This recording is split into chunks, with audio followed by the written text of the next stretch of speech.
far away from home.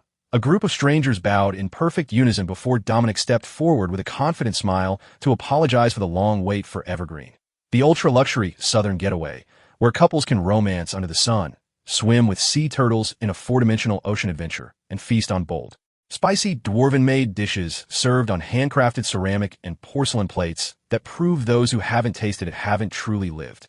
If you think the village only comes alive in summer, you're wrong, because there are events for everyone, no matter their age or gender, all year round. Everything you could ever want, he claims, is found in Evergreen, so he tells interested people to call Anton Trading Company. His smooth, persuasive, and ambitious presentation is entirely fictional, born only in Dominic's mind, where he has carefully built elaborate business strategies and plans to bring to life one day. And after finishing his imaginary campaign, he turns to his team to ask their thoughts, saying that at this rate, money should already be pouring into their savings accounts.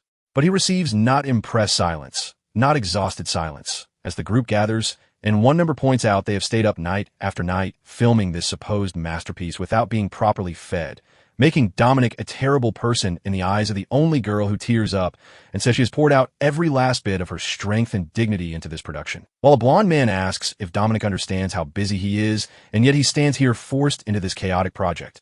Until Dominic simply smiles and asks if they truly believe he would make with food in hand and thumbs up, all past wrongs are forgiven.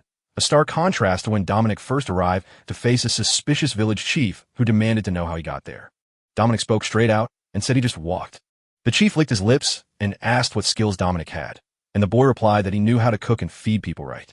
Time moves on until Dominic becomes the village's official cook, and one day he hauls out a giant pot, shouts that lunch is ready, and the whole village erupts like kids chasing an ice cream truck as men rush out with questions about the long wait. But when he orders them to line up and the first person smells the food with joy, Dominic secretly smirks while refusing anyone who asks for a second helping. In this tiny fishing village that never makes it on any map, the food is handed out by strict leaders who run everything. Founded by retired mercenaries, these rough-looking residents are the first truly kind people Dominic has met in this life, offering loud, hungry honesty with no hidden tricks or fake smiles. Suddenly, a bright glint from a bald head blinds him with the sun's glare. Chief Cologne demands Dominic eat quickly, saying he's fading away, which reminds Dominic that he came from a war and has been shut out everywhere he goes. Chief Cologne was the only one who gave him a place to stay, and those villagers were the ones who pulled him out of his darkest moments. So Dominic cooked with quiet thanks, serving up cream soup, salty Saudi veggies, and huge grilled sausages that needed a whole meeting just to explain how he made them. Chief Colon tastes the soup and says it's as amazing as ever, while Dominic thinks that even this simple flourless cream soup is the best way to warm a fisherman up after a cold day. As Chief Colin takes a bite of the sausage and his eyes go wide, Dominic lets out a small, wicked grin, knowing the extra fat did exactly what he planned to prove that richness really matters. The recipe needed lots of testing to get right, but now it's finally ready for the market. Then he spots something that worries him. Chief Colin dodges his veggies again, but Dominic insists he eat them, reminding him that lions don't chew grass, even though Dominic, an old lion in his 30s from his past life as a Korean office nutritionist named Jong Min, can only sigh at the stubbornness of those old habits. One day, the ghosts of his past life returned, but remembering them didn't change the harsh truth that he was still a war refugee. One afternoon, Chief Cohen casually asks if Dominic is free that weekend, and when Dominic says yes, the chief tells him he'll be the new village chief starting next week, and though Dominic nods at first, the heavy weight of that news finally hits him. Chief Colin insists there's no need to worry, saying all Dominic has to do is show up to the monthly meeting at Elder Lord's castle. Another villager steps in to explain that most chiefs can't read, making meetings harder, and notes that Chief Cohen isn't known for being smart. Chief Cologne beams with pride at the verdict, but Dominic's frown deepens as he realizes he was made chief just for being able to read, prompting him to suggest that Chief Colin could learn, only for the older man to reply with a grin that a lion never needs to know how to read letters. At that moment, Dominic briefly thinks about suggesting a full beast transformation, but in the end, he sighs and agrees since the travel costs are covered anyway. 2 days later, the Elder Lord's castle was alive with noise and movement. The village chiefs were already gathered around the long table, arguing over how to avoid sending identical gifts for the Elder Lord's birthday like last year, until one chief suggested his folks bring sheep instead. Some say to raise calves, while others suggest pigs, and the list keeps growing. Dominic sits with the group, growing increasingly annoyed because the whole talk feels like a waste of time, especially since he knows the old lord barely leaves his home and once gave up everything to chase the dream of becoming a swordmaster. Dominic doesn't worry about the truth of it, just reminds himself he's there to take a seat when a maid walks in to tell him lunch is ready. She mentions the chiefs might meet again later, so Dominic nearly jumps up in thanks, ready to face the legendary feast at Lord's Castle that Chief Cohen once said he missed most after quitting, a reputation that now has Dominic's mind racing with wild guesses about secret spices and fancy sauces as he walks toward the dining hall, determined to sneak into the kitchen if the food is good enough to ask for recipes, before stopping dead in his tracks at the sight of the spread to study every dish and how it was made. He starts with the nutty, rich bread, then moves to the oyster soup, which is a little salty but offers a clean, deep ocean taste from the shrimp and clams, all balancing quite well. Then he spots the grilled intestine, and when the chef catches him staring and asks if he's tried it before, Dominic nods, saying that even just looking at it, he can tell it was prepared with such care that whoever handled it clearly knows how to clean and season it properly, leaving the chef blinking in surprise at the young village chief's deep knowledge of food and earning Dominic's immediate, heartfelt respect for the chef's own skill with his hands. The chef reveals that the elder lord loves every kind of meat, from lamb to pork, and tells Dominic to taste a free sample on a small plate, which Dominic happily accepts as a lucky day before the chef suggests bringing a barrel of liquor for the birthday gift, causing Dominic to hesitate because their village's beer is not quite as refined as the chef implies. The chef waves off the worry with a grin that true fans love variety, noting that the elder lord's private stash already fills dozens of oak barrels, which makes Dominic pause and realize this isn't just a casual drink, but a serious commitment. So he thanks the chef sincerely and promises to repay that kindness someday. As he heads back to the main hall, he whispers that the birthday gift is basically settled, but a worry keeps him from smiling. If the elder lord eats like this every day, gout will show up uninvited, and the chef stops in his tracks to ask what on earth gout is. Dominic explains that even a light breeze can hurt, starting in the toes from built-up uric acid and made worse by purine-rich foods, which makes the frowning chef realize he serves those exact dishes daily, leading Dominic to quickly clarify he's not criticizing the cooking before the chef tells him to stop acting like a doctor and go eat. So as Dominic walks away sighing at his old professional reflex, he remembers his past life as in Jongmin, a nutritionist in Korea who was always treated with polite skepticism whenever he tried to explain science. Just as a cloth falls over his face, he is suddenly pushed forward. He hears solid steps and feels strong hands holding him tight as they carry him away.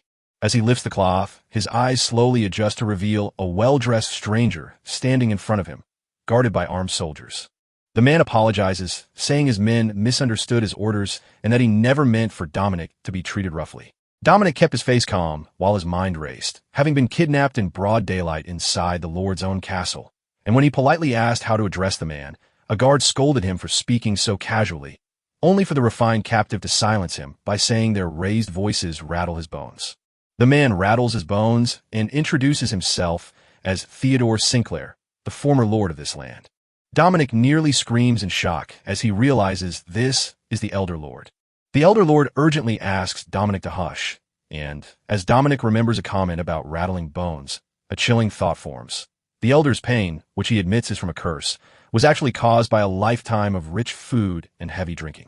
Thinking fast, he realizes the nobleman can't be blamed for his own bad habits. But since the elder lord invited him into a private room instead of tossing him in a dungeon, he sees a desperate chance to describe how sudden swelling and sharp, burning pain that traveled from the toes to the fingers can strike at any moment, even from a cool breeze, before vanishing as quickly as it appeared. The old lord nods at every single thing, looking more and more amazed as he hears the details. Dominic speaks in a quiet, steady voice to say this isn't a curse, but a medical problem known as gout. The old lord asks what caused this. Dominic explains that the pines and fatty foods cause uric acid to build up because the body struggles to process it, and as age weakens our natural defenses, this hidden problem finally shows up, though he quickly steps back to say he isn't a doctor, but simply making an educated guess, leaving the elder lord stunned and wondering how a non-doctor could know so much. Dominic knows this is the make-or-break moment, so he quietly shares a story he's prepared just for this. The elder lord sharpens his gaze and asks if the food Dominic describes is fueled by elemental mana, then presses for his master's name, which Dominic carefully reveals as the ancient-sounding Jun Jangyu, letting a hint of longing glisten in his eyes as he claims to miss him deeply, a performance that softens the elder enough to suspect a hidden elven lineage, leading him to declare that while he won't demand an immediate cure, he will now strictly oversee Dominic's meals to see if is wise. words are genuine or with just a clever trick. Dominic blinked, realizing his lunch at the castle had turned into a job as the Elder Lord's personal dietitian, and as he walked the long stone hallway, he remembered how calmly he'd once managed hospital meals, but now knew he needed to be extra careful around the nobleman and his guards. So he decided to banish the fatty food and alcohol before figuring out how to convince the Elder Lord that vegetables weren't a secret weapon, just as a knight named Ian Hanover suddenly appeared out of nowhere to tell him he'd been watching him day and night. Dominic reasons that while monitoring the Elder Lord's every move feels more like spying than helping, he insists he needs those same details to cook up the right diet and keep his master safe. In response, Ian flatly states the information isn't available, leaving Dominic blinking in confusion until Ian explains that what Dominic just mentioned is confidential personal business for the Elder Lord that an outsider like him can't touch. Dominic stares at him, then points out he was ordered to prepare a meal plan, which Ian sighs at and says is just a simple list of healthy foods for the kitchen. So Dominic pauses, accepts it, and jokes that if anything goes wrong, Ian's armored shoulders will take the blame, before leaving only to be stopped again by Ian. Ian wonders how eating can fix a sickness, but Dominic's face changes and asks if Ian would change his mind if food could ease the Elder Lord's pain without medicine. He tells Ian he'd rather he didn't get in his way, and Ian raises an eyebrow at Dominic's sudden seriousness before Dominic smiles politely and insists he means no harm, reminding Ian that as the Elder Lord's guest, he has no reason to feel intimidated. Confidently stepping forward, Ian blocks the way with his sword and tells him the kitchen is the other way. So after Dominic nods and heads inside, the head chef shouts that the snake oil quack has survived and returned, causing Dominic to sigh and ask if the chef is still mad about the gout story before calmly explaining that he is now in charge of the Elder Lord's meals. The head chef freezes in shock, shouting that a tiny rat like you is trying to steal his job, and he can't afford to lose because he has a gentle daughter and a strong wife, until Dominic quickly clears up the misunderstanding by saying he's just helping pick ingredients as a helper, not a rival, which makes the chef relax and ask why you're talking about sorting out ingredients when everything served to the Elder Lord is already the best. So Dominic explains that being high quality isn't the same as being right for everyone, since mana affects people differently, and the chef sees sense in that logic and agrees to just find a few things that don't fit the Elder Lord perfectly. Inside, Dominic feels sweat trickling down his spine, knowing that explaining anything as complex as uric acid would make these people lose interest the second he mentions it. Mana metaphors feel safer, so Dominic changes the subject to ask if the Elder Lord was once an elite knight, and Ian proudly confirms that the former captain of the Imperial Guard is still eating huge meals despite his retirement, which the chefs agree might be the reason he has put on so much weight lately. With his big appetite and daily meat feast, Ian even craves more of it when the Elder Lord feels sick, and the chef agrees that hearty meat and fish are the secret to restoring strength. Dominic takes a long, slow breath, a simple move that only makes his gout worse. After finally speaking his mind, he bans all meat, fish, shellfish, and alcohol from now on, leaving the chef screaming in horror and asking what to serve instead while the Elder Lord threatens to fly into a rage. But Dominic calmly steps up to take full responsibility for the new vegetable-only menu and the regret that comes with it.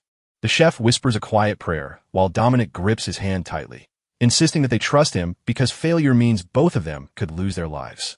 He stands there with no meat and no whiskey, wondering exactly what this experiment means. The table is piled high with colorful vegetables, looking less like a fancy feast and more like a field of grass. His children are fascinated by the beautiful, vibrant colors, but when the Elder Lord clears his throat and lifts his glass to taste, he finds there is no wine inside. He tastes the pomegranate juice and finds a perfect mix of tart, slightly sour, and naturally sweet flavors. Even the very last sip leaves a tiny, complex bitterness that feels like sipping a fine, aged wine. He says the dish isn't bad to anyone listening, but thinks it's amazing to himself. And when the creamy mushroom and vegetable stew arrives, Dominic calmly describes how the chopped ingredients were gently cooked in oil and cream like a scientist, explaining a perfect experiment before the Elder Lord lifts his spoon to take a bite. His eyes go wide, and his children stiffen in an instant. The head chef is about to charge Dominic with treason right there, but the Elder Lord slams his hand down to silence everyone. He keeps eating, savoring the rich, almost nutty taste. The smooth, velvety taste coats your tongue, lingers with a quiet demand for your full attention, and marks a clear shift from ordinary vegetables to something far more deliberate as the Elder Lord leans back, satisfied. Dominic realizes the vegetables create a deep flavor, but he only tells the nobleman they are not bad, while secretly relaxing with relief, knowing that the nobleman's unreadable, calm face is scarier than any anger. So he serves the main course to finish his point. The maid slides the plate forward. Dominic calmly introduces it as a herb-crusted cornmeal fish stick, stressing that it is low in fat and high in protein. The elder lord studies the item, remarking that it looks crisp. He takes a bite, his face hardens, and the children freeze once more. The head chef looks ready to scold Dominic again, but the old lord finds the food moist, delicate, and perfectly seasoned with herbs that taste clean, only to be told by his son to stop making such dramatic faces because the suspense is too tiring. The elder lord clears his throat and tells everyone to eat, and soon the plates are empty, showing proper, noble restraint. The elder lord kept his cool while telling Dominic that the food was truly satisfying. Dominic quietly gives thanks to every god he knows, grateful to still be alive, but the elder lord warns that one meal means nothing and orders Ian to keep their guest safely within the castle walls until they see if he truly recovers. Dominic bows, and, just a moment later, he is led back to his room where guards keep a close watch on him. That night, Theodore Sinclair sat on his bed's edge, expecting the usual fear, bone-rattling ache, and foot pain that always struck him at night, but with no whiskey to dull it, he closed his eyes and found the bed felt strangely soft. His body feels light, even though his stomach is full, so he doesn't feel weighed down at all. As he thinks that everything from plants to animals needs balance, he drifts into a peaceful sleep where, for the first time in ages, no pain comes to find him. The next morning, Dominic spent the day sitting outside in his wheelchair. Since he's not allowed to take a single step outside his lines, this whole setup feels like a clever twist on the rules, especially as a butterfly lands softly on his hand while he dramatically sighs about freedom and asks Ian to push him closer, only for Ian to stare him down and question if his hands even work, reminding him that the elder lord strictly forbade him from leaving his spot. He claims he's just following the letter of the order, yet as he pushes the knight of House Sinclair, now a chauffeur, across the courtyard, Dominic wonders about the elder lord's sudden hiding, only to learn that reaching the next realm demands enlightenment, and that quiet, isolated training stops distractions from getting in the way. Dominic blinks, realizing this is a cultivation phase that could last from a few hours to years. But he can't stay in his wheelchair forever, so when a letter from the elder lord arrives later that afternoon offering him freedom to return to Evergreen in exchange for monthly gold and weekly meal plans, he reads it twice and sees it's just a paid consulting job. Not bad at all, Ian said as he walked in and told him to pack his things, and Dominic noticed that Ian was carrying his own luggage too. Ian speaks in a quiet voice, letting him know he will go with him to Evergreen. He says these are the elder lord's direct commands to take action if Dominic vanishes. As they near Evergreen, Dominic points to it with a proud gesture. Ian notices the place is right by the sea, but Dominic reminds him again that it's a fishing village, just like he said before. Suddenly, a shout rings out, and Chief Colin marches up with a huge grin, shouting that the boy has come back alive. Dominic wonders if he was expecting a dead body, but Chief Colin shakes his head and quickly waves him closer. He shouts that the devil's hand is rising from the sea, and Ian freezes at once. He repeats the word with worry, but only Dominic seems confused while Chief Colin explains it is a sea plant farmed by giant turtles. Once fully grown, it towers 3 times as tall as a man, blocks boats with its quick regeneration, and drives away large fish, while the turtles that care for it usually avoid crowded beaches, leading Chief Colin to admit with a sheepish grin that he was tricked when buying that land, a problem that returns every few years and leaves Ian and Dominic staring at him, because that is certainly not something to brag about. They scale the high cliff above the shore as Ian points out to the water, and Dominic squints to see it clearly. He insists it's seaweed, but Ian firmly corrects him, saying it's the devil's hand, while Dominic just blinks.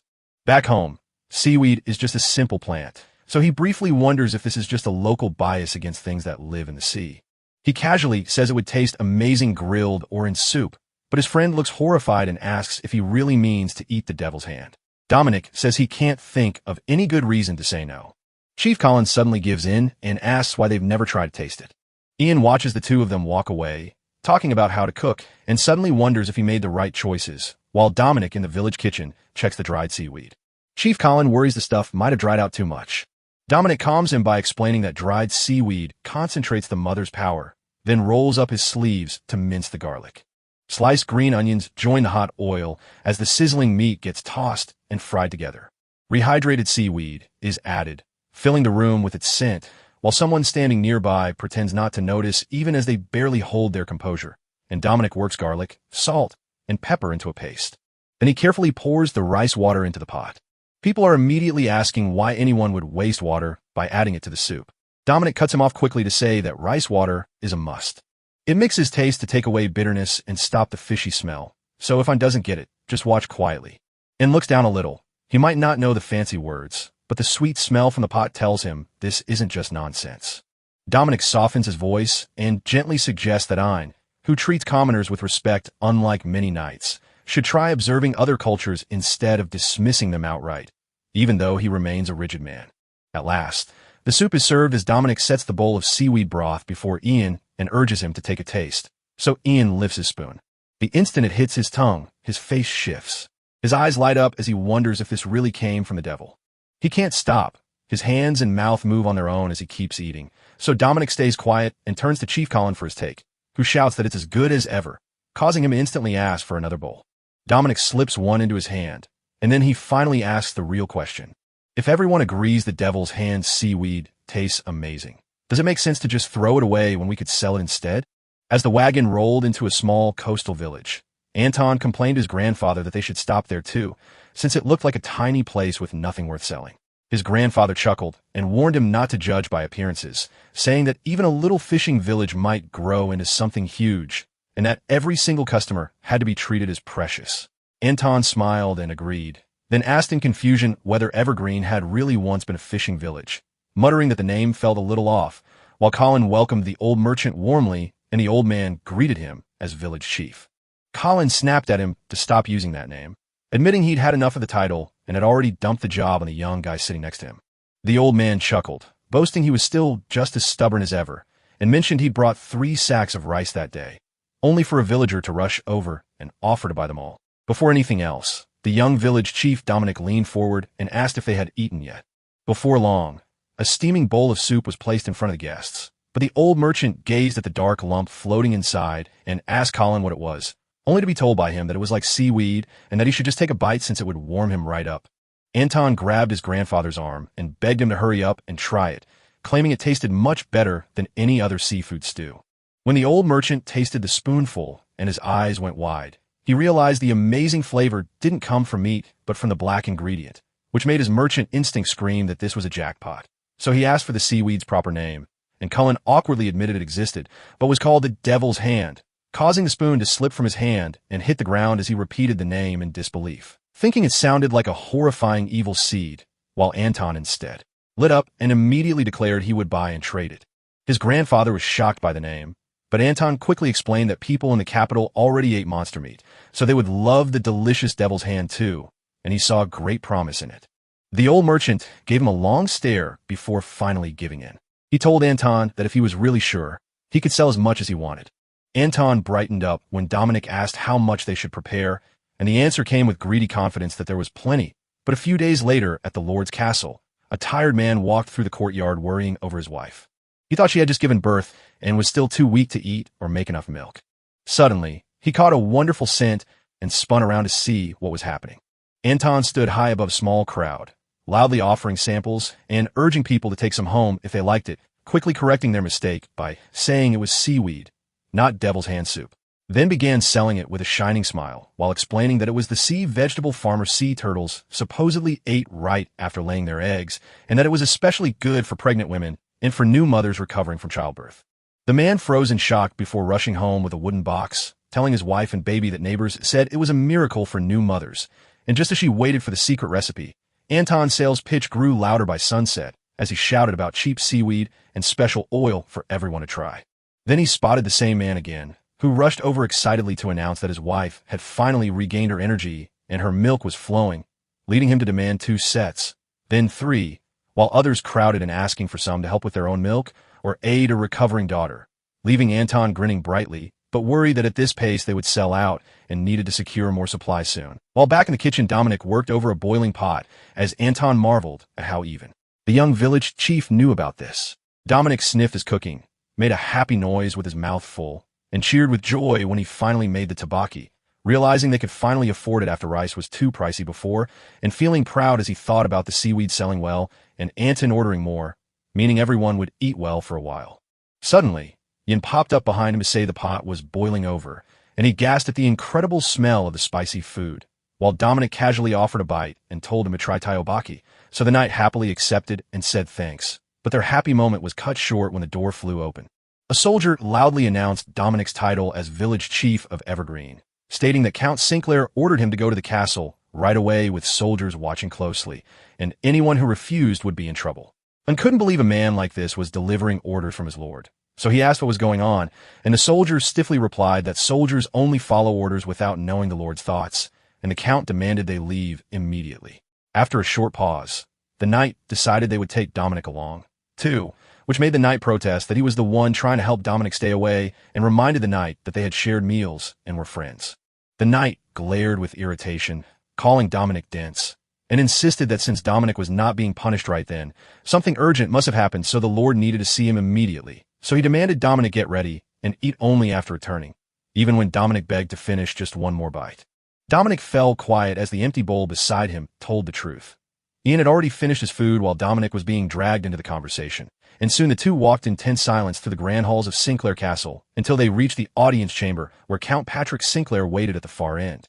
Dominic begged Hanover for a kind word, and after a quiet moment, Hanover praised Dominic's deep knowledge of ingredients, his fearless honesty, and his clever ability to find practical solutions, leading the Count to agree that if picky Hanover approved, there was no doubt left about Dominic's worth. Then he shared the happy news that his wife had just welcomed a precious baby boy into the world. Dominic hurried to offer his congratulations, but the Count rubbed his temple and confessed that 2 days after the birth, his wife had not yet left her room. He told her he would give her baby's care to Dominic, and from that moment on, Dominic froze as he imagined a glorious future and a rich weekly wage. Then the dream broke when furious shouting erupted from behind the door, but Countess Monica refused to listen, insisting that bringing in a cook while she suffered felt like a cruel joke rather than any help at all. Dominic watched his hope for easy cash fade away, then turned to a maid to ask if Monica was always so sensitive, only to hear she'd simply had no appetite and stayed locked in her room since giving birth, which suddenly made everything click for him. He remembered visiting his sister after she had a baby and noticed how her body had changed, guessing that the swelling was just water and fat stored to make milk.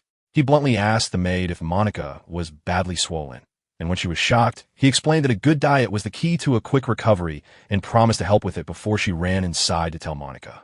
As Dominic waited, Hanover whispered that his father always praised his strengths instead of his faults, and he was sure Dominic would use those same strengths to solve his problem too.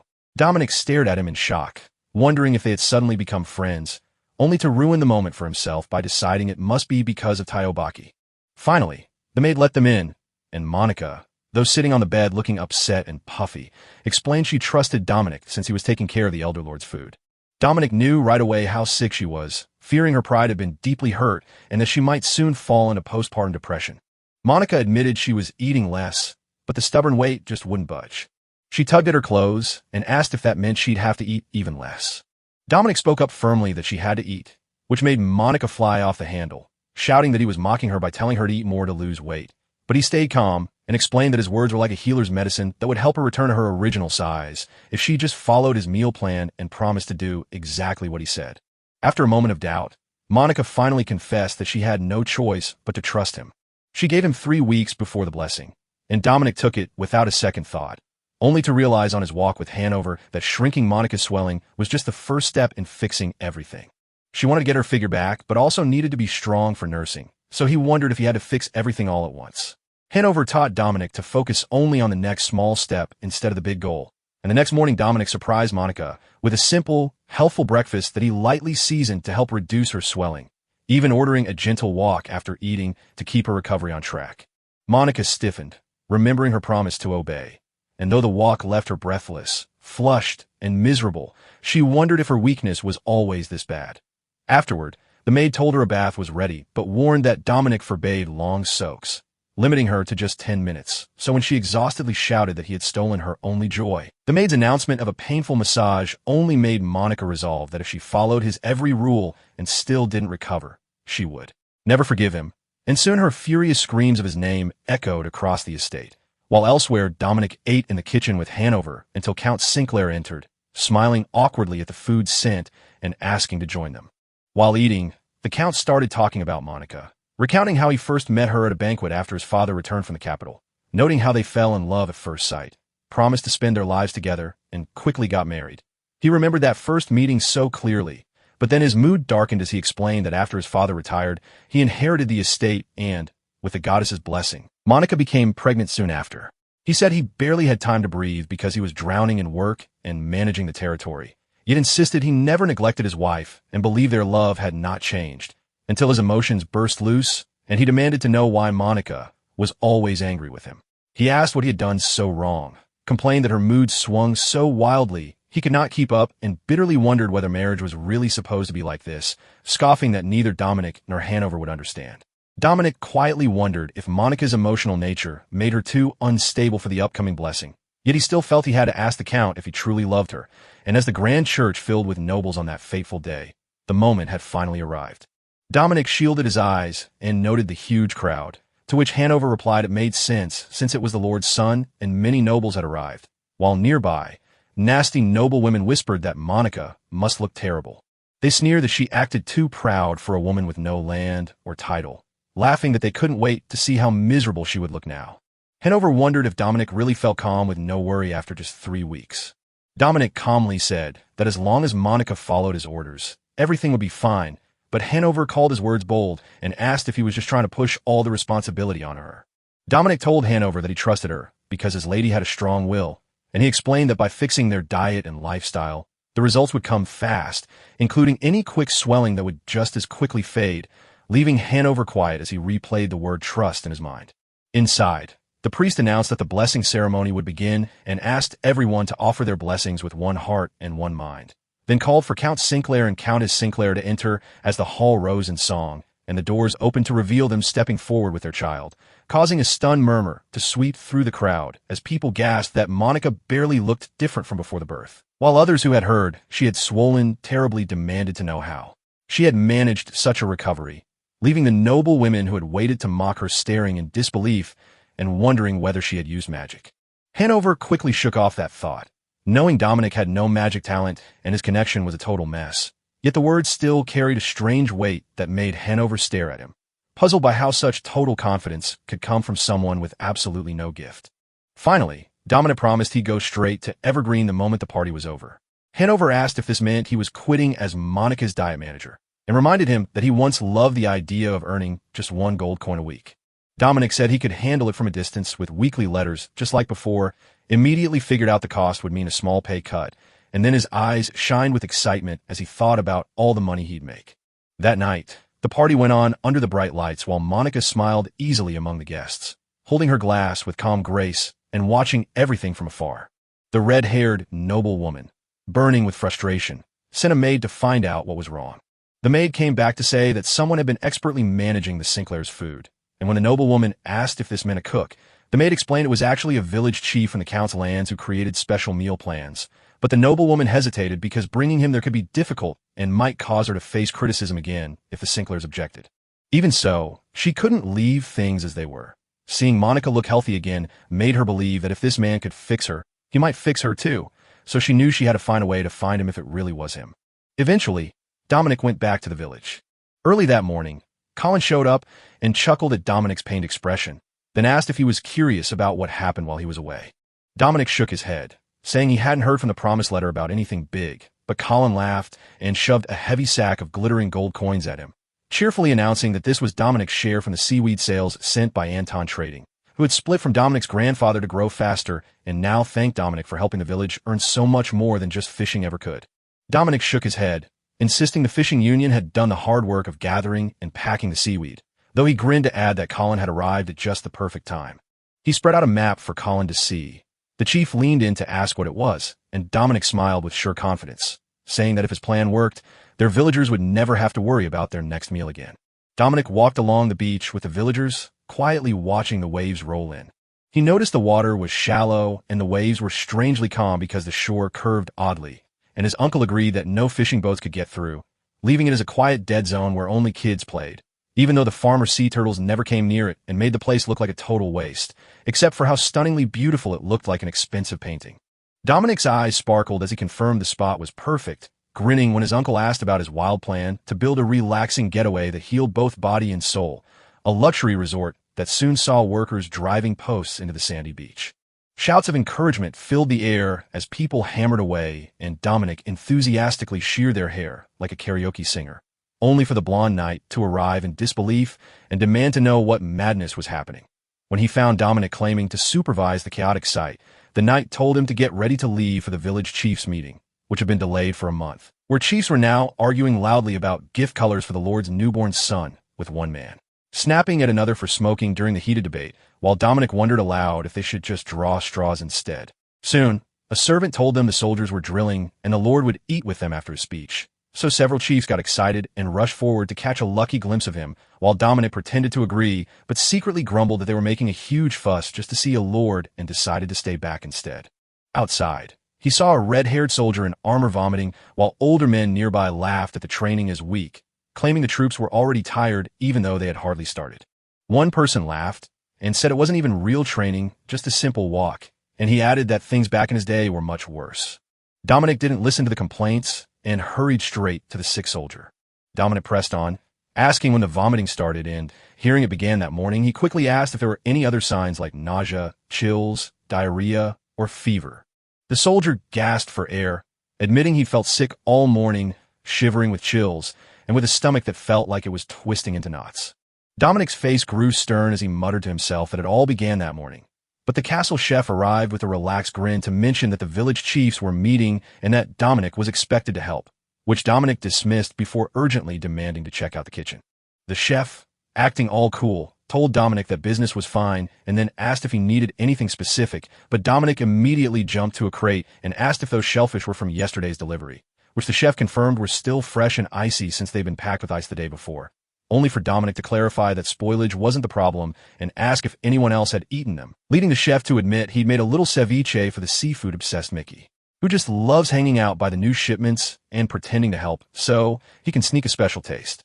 Dominic's mind raced as he remembered that ceviche was a fancy dish made from raw seafood marinated in lemon juice with veggies and spices. He knew that coastal towns ate more raw seafood than inland ones, which was exactly where the trouble started. So after inspecting the tainted shellfish himself, he told the chef with certainty that it was infected, even though the chef laughed and claimed it was the wrong season for shellfish flu since they had worked together for so long, making the chef hold back his anger while Dominic warned him to think carefully. Dominic calmly explained that the flu from shellfish doesn't vanish just because summer has arrived, noting that the heat makes people too afraid to eat raw seafood, so the sickness seems rare. Then he held out an oyster and asked if the chef had seen Mickey, who was now vomiting and suffering from terrible diarrhea, chills, and body aches that started right after he tasted the food, causing the chef to jump in horror and ask if that was really true. Dominic pointed out that only Mickey was sick while the other soldiers felt fine, meaning the illness had only taken 1 or 2 days to start, so the chef had to admit that something he cooked must be the real cause, which made his face turn pale. He knew he'd never dare serve bad food during the Black Dragon Squad's training, especially with the Lord watching closely, since this wasn't just a simple drill. Then panic swallowed him whole, terrifying him with visions of losing his job, ruining his daughter's education, wiping out his savings, facing death, or ending up in jail if the whole squad got sick from the food. As hope faded, Dominic suddenly promised to help, freezing the chef in his tracks until he asked what that meant. Dominic smiled and said that since they'd worked together for so long, he couldn't just walk away while the chef was in such a mess. The chef called out to the village head with fresh urgency, and while Dominic rolled up his sleeves to rush the meal change, the chef hesitated, reminding him that training in the heat meant treating food like a real battlefield where poison could be hidden, so every ingredient needed approval before cooking, leading to the grim discovery that all the oysters had shellfish flu, which Dominic insisted could be fixed by cooking them thoroughly, leaving the chef staring in shock as he asked if he really meant cooking oysters that were already sick. Dominic explained it simply. Just as a fever burns itself out through sweat, cooking oysters long enough kills the virus, making the chef happy and impressed by Dominic's clear mind on ingredients. Dominic quickly realized the shellfish flu was just a foodborne virus called norovirus that died instantly when heated above 85 degrees for 90 seconds. So when the chef asked what to do with the oysters, Dominic smiled confidently and said they would cook them into pancakes, which soon had the whole kitchen buzzing with sizzling pans, egg-coated oysters frying in oil, and lemon juice mixed with sugar to give the hungry soldiers a sharp, sour boost. One cook mentioned he'd planned to shred the chicken for a salad, but since they needed to use it all, he asked if they could make soup instead. Dominic nodded right away and declared it was time for the soldiers to try some real spice by making daijang. Someone worried there wasn't enough rice for the soldiers on such short notice, but Dominic immediately said they'd use flour noodles instead, while the blonde knight watched silently, his eyes fixed on him, as the soldiers kept drilling outside under the hot sun. Patrick caught the wonderful smell drifting on the wind, smiled at the knight's answer that the kitchen had worked hard, ordered training to stop so the hungry soldiers could eat first, and watched as the tired men shouted with joy and rushed forward for their meal. Standing before the soldiers, Patrick realized that loyalty always came with a price, remembering his father was a legendary knight, while he was just an ordinary man who had to grab every chance to bond with his crew. Before the soldiers even ate their lunch, the chef nervously apologized for not having more food, but Patrick just shrugged it off, saying it was fine since they were busy training anyway. Peering over the dishes, he asked what they were, and the chef explained that the yellow ones were oyster pancakes, made by chopping oysters with vegetables, dipping them in egg batter, and frying them in oil. He pointed to the red dish and warned Patrick that the spicy chicken soup was burning hot, so he must eat the noodles inside it carefully. Someone suddenly shouted it was incredible, finding the soup so spicy he couldn't stop eating it, while soldiers laughed and sweated through their meal, prompting Patrick to dryly tell him to wipe their foreheads before bragging and then taking a bite himself only to feel the heat hit him once. His eyes went wide as he realized the spice was unlike anything Chef Baki Dominic had made before, feeling like it washed his soul clean until he happily shouted how amazing it tasted. While the nearby chef finally relaxed in relief, Dominic praised him from afar for saving everyone after worrying the strong smell might scare people off. And the blonde knight questioned why Dominic would hide his role when Evergreen so desperately needed the Lord's support and urged him to ask for a reward. Right now, Dominic just laughed and told the knight he was way too naive. He wondered if there was even a point to boasting when the wind was so clear. Just as the knight was trying to understand, the chef burst in with a huge grin. He thanked Dominic for helping them survive, and then excitedly announced that the Lord had even dropped a special bonus into the kitchen. Dominic teased the chef about keeping the spoils for himself, but the chef quickly insisted that Dominic would get a share since the whole kitchen crew had worked hard to earn it, and Dominic agreed that everyone had put in their own effort to make it happen. Suddenly, an old steward walked up to Dominic, told him he was the chief of Evergreen, and ordered him to fix his clothes and follow, saying the Lord was waiting to meet him soon.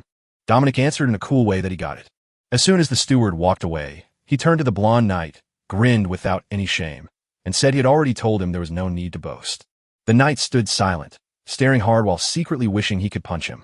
Not long after, Dominic bowed to Patrick, who admitted he couldn't count how many times Dominic had saved him from the soldiers' harm, while Dominic simply shook his head and said Patrick was just being kind. Patrick grinned and said that even the shellfish flu had turned into a tasty meal thanks to Dominic, while Dominic politely humbled himself, but knew exactly what Patrick was hinting at since he eats the head chef's food every single day. Dominic admitted to himself that the Lord was truly excellent at his job after spotting the shellfish flu so quickly, but when Patrick offered him a formal role to help run the castle's kitchen and affairs, Dominic respectfully declined by bowing, explaining that the castle already had a skilled chef and that his own village was counting on a new business venture to secure their future. As that moment arrived, Dominic explained how Evergreen used to be a starving fisherman's town that only recently survived thanks to seaweed sales. But now that the turtle farmers were leaving, they faced starvation again unless he could find another way. So he proposed his new business idea, which Patrick eagerly supported and praised for doing God's work, only for Dominic to shock them both by refusing the Count's generous handout. In a bustling merchant office, Rondo, the head of his guild, grabbed his aching stomach and raged that if Anton the Barbarian hadn't started selling seagrass, he would still control all the food in Sinclair County. But now some kid under 20 was stealing his entire business. So he furiously yelled at his worthless thugs for suggesting they smash Anton or burn down his warehouse, only to slam them down and roar that he quit being a mercenary 10 years ago and would never listen to common criminal ideas. A nervous subordinate whispered that Anton's success was thanks to a village chief from a tiny place called Evergreen, who supposedly figured out how to make seagrass edible. Rondo quietly asked what the fuss was about, and the man explained that taking down that chief would ruin Anton's business, drive the fishermen back to them, and let them steal the seaglass trade for themselves.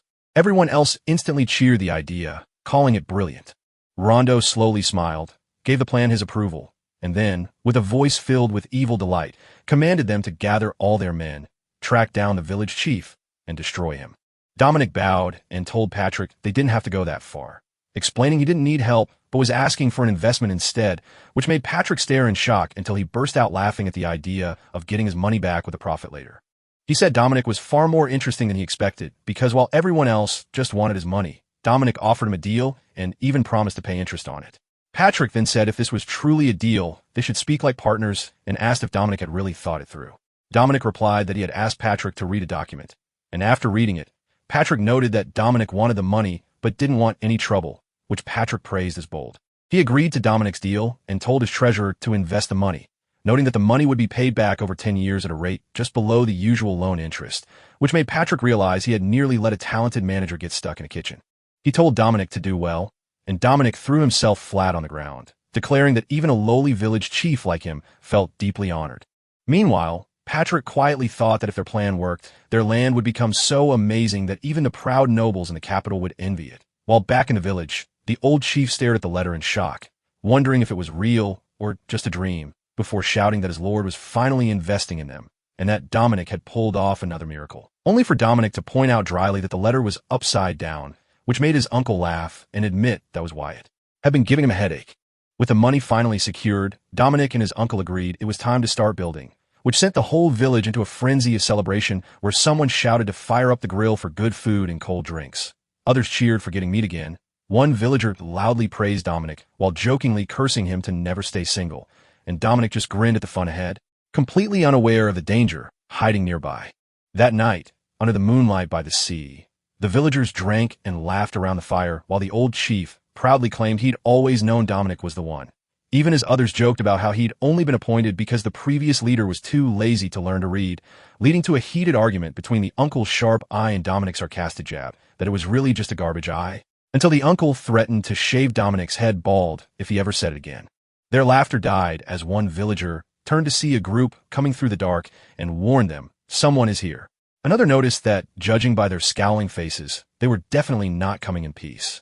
Someone else groaned about how their relaxing grill session was ruined by this trouble, while Dominic watched the men arrive and remembered them as the ferocious uncles from their tough days at sea, wondering when they'd become so fierce, until the blonde knight stepped forward to promise they'd face it together, which made the old chief feel instantly reassured. The knight turned to Dominic and told him to step back and find a safe place to hide. Before he could even finish, Dominic had already ducked behind some rocks to shout encouragement from afar, telling the knight to go for it, because he'd got it all under control, though the knight thought inside that Dominic was somehow more annoying than the attackers. The riders halted, and one yelled for the village chief to raise a hand, while everyone else dropped to the ground and closed their eyes. After hearing that, the uncle ordered the knight to capture them alive to find out who was responsible, and with everyone moving into position, the clash began instantly. The knight and villagers surged forward with shocking speed, knocking riders off their horses before the attackers could react, causing the raiders to scream in disbelief at their opponent's impossible speed until the clash exploded into a chaotic brawl where masked men were hammered into the dirt while the old chief shouted to hold back and just knock them out instead of killing them, even as someone grumbled that he always made things complicated. Hiding behind the rocks, Dominic secretly doubted those men were just fishermen, wondering if they were paid killers. But even as he mocked how easily a single hit knocked them down, he admitted these furious villagers were far more thrilling than any schoolyard brawl. So he promised himself to feed them better meals and pack extra snacks. Suddenly, a masked man lunged from behind and pressed a blade against Dominic while the raiders shouted they had found him, and Dominic cried out in confusion as the attacker checked his sketch, confirmed the face was a perfect match, and roared for everyone to stop or his chief would die.